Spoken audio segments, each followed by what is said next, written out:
আমার বিয়ে হয়েছে আজ থেকে ১৩ বছর আগে পারিবারিকভাবে। বিয়ের ঠিক পরের দিনই জানতে পারি আমার হাজবেন্ডের সাথে একজনের বিয়ের কথা হয়েছিল। কিন্তু বিয়েটা কোনো একটা ছোট্ট কারণে হয়নি। আস্তে আস্তে দেখি যে মেয়েটার সাথে ওর বিয়ের কথা হয়েছিল সেই মেয়েটা ওকে প্রতিদিন কল মেসেজ দিচ্ছে। তখন বুঝতে পারি তাদের মধ্যে প্রেমও হয়েছিল। আমি যখন আমার হাজবেন্ডকে বললাম ওই মেয়েটা কেন তোমাকে মেসেজ দেয়, কল দেয়, তখন আমার হাজবেন্ড উত্তরে বলল, আমি ওই মেয়েকে বলেই দিয়েছি আমার বিয়ে হয়ে গেছে। কিন্তু বিয়ের ৭ মাস অতিক্রম হওয়ার পরেও দেখি ঠিক একইভাবে আমার হাজবেন্ডের ফোনে মেসেজ আসে, কল আসে। এসব দেখার পর আমি ওই মেয়ের নাম্বারটা লুকিয়ে নিয়ে তাকে ভদ্র ভাষায় কল দিয়ে জানিয়ে দিলাম সে যেন আর বিরক্ত না করে। বিশ্বাস করেন ওই মেয়েটা আর যোগাযোগ করেনি। আমি ব্যাপারটা মেনে নিয়েই চলতে থাকি। কিন্তু খেয়াল করে দেখি বিয়ের পরে আমার হাজবেন্ড আমার সাথে তেমন রোমান্টিক না। আমার প্রতি বরাবরই তার ফিলিংস কম। বিয়ের পর যদি আমি নিজ থেকে কোথাও যেতে না চাইতাম সে কোথাও আমাকে নিজের ইচ্ছায় নিয়ে যেত না। এই ১৩ বছরে সে শুধু একবার আমায় কক্সবাজার নিয়ে গিয়েছিল। ভরণ পোষণ কিছুই দিত না, কারণ আমি জব করতাম। তার একটা বাজে অভ্যাস ছিল, কোনো কারণ ছাড়াই মাঝে মাঝে কথা বলা বন্ধ করে দিত। আর তার সাথে দুর্ব্যবহার তো আছেই। যাই হোক, এসব অসহ্য যন্ত্রণা সহ্য করেই আমি তার সাথে ছিলাম, কারণ বিয়ের ১ বছরের মধ্যে আমাদের একটা বেবি হয়ে যায়। যাই হোক, সব কাহিনী বলতে গেলে এখন বিশাল একটা বই লেখা হয়ে যাবে, যার প্রতিটা পাতায় শুধু আমাকে দেওয়া অসহ্য রকমের মানসিক যন্ত্রণা আর অবহেলা ছাড়া কিছুই পাবেন না।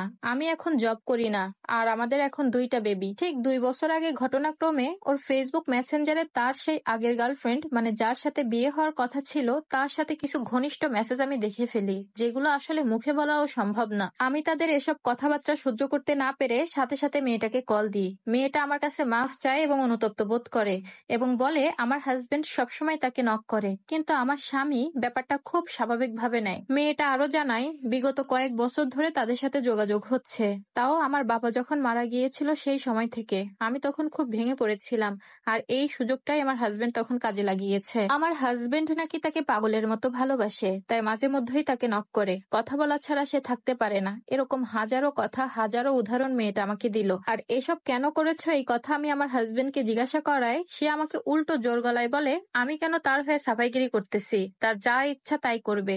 সে কাউকে মানে না, এমনকি তার বাবা মাকেও না। আর বলে পোষালে থাকো, না হলে যেখানে ভালো লাগে সেখানে চলে যাও। আমি সেদিন খুব ভালো করেই বুঝেছিলাম বিয়ের আগের প্রেমিকাকে সে এখনো মন থেকে সরাতে পারিনি। সেখানে আমি কিভাবে জায়গা পাবো তার কাছে? লাস্ট ৭ বছর ধরে সে বিছানা আলাদা করেছে, কারণ তার নাকি ঘুম হয় না। সকালে অফিসে যেতে হয়, না ঘুমালে তার প্রেসার বেড়ে যায়। তার পরিচিত সবাই নাকি আলাদা ঘুমায়। আমার বাবা নেই, আমি এখন জব করি না, তার উপর আমার ছোট ২টা বাচ্চা। আমি এইসব কথা শ্বশুর বাড়িতে জানিয়েছি, বাবার বাড়িতেও জানিয়েছি। তারা শুধু বলে মানিয়ে নিতে, বাচ্চাদের জন্য হলেও সংসারটা করতে। আমার খুব কাছের বন্ধু যারা আমার ব্যাপারে জানে, তারা আমার এই কঠিন অবস্থা দেখে বলে যে পরিমাণ মানসিক যন্ত্রণা আর অপরাধ করেছে তোর স্বামী তোর সাথে, এখন যদি তুই পরকীয়াও করিস তাহলে তোর কোনো দোষ হবে না। কিন্তু পরকীয়ার মতো জঘন্য কাজ করা, তা আমার পরিবারের শিক্ষার সাথে যায় না। আর এভাবেই এত মানসিক অত্যাচারের ভিতর দিয়ে আমি ১৩টা বছর কাটিয়েছি। কিন্তু আজকাল আর আমি এসব নিতে পারতেছি না। কথায় কথায় দোষ ধরে, তার কথার উপরে কোনো কথা বলা যাবে না, এসব আমার সহ্যের বাইরে চলে গেছে। সেদিন তার মুখের উপর একটা কথা বলাতে সে আমার ছোট বাচ্চাটার সামনেই আমাকে মেরে ফেলতে এসেছিল। তার চোখে মুখে আমার প্রতি এত ক্ষোভ, এত ঘৃণা আমি আগে কখনো দেখিনি। আমি সেদিন শুধু অবাক হয়ে তাকিয়েছিলাম তার দিকে। কথা বলার শক্তি আমি হারিয়ে ফেলি। আমি তাকে কোনো গালাগালি করি নাই, এমনকি অকথ্য ভাষায় কিছু বলিও নাই। তার সাথে কিছুই হয়নি, শুধু তার কথার পিঠে আমি একটা সাধারণ কথা বলি, আর তাতেই আমাকে মেরে ফেলতে এসেছিল।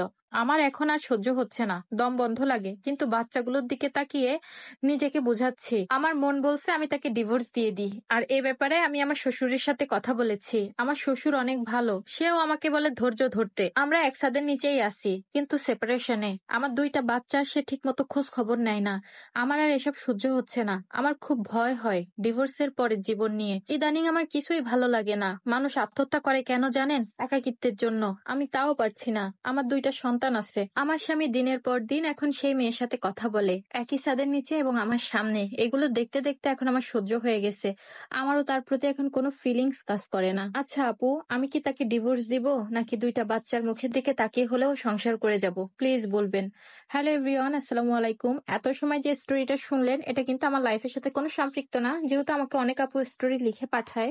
সো আমি চেষ্টা করি সেখান থেকে কালেক্ট করে আপনাদের কাছে শেয়ার করার জন্য। এমন পরকীয়ায় লিপ্ত স্বামী কোনো মেয়ের ভাগ্যে যেন না জুটে।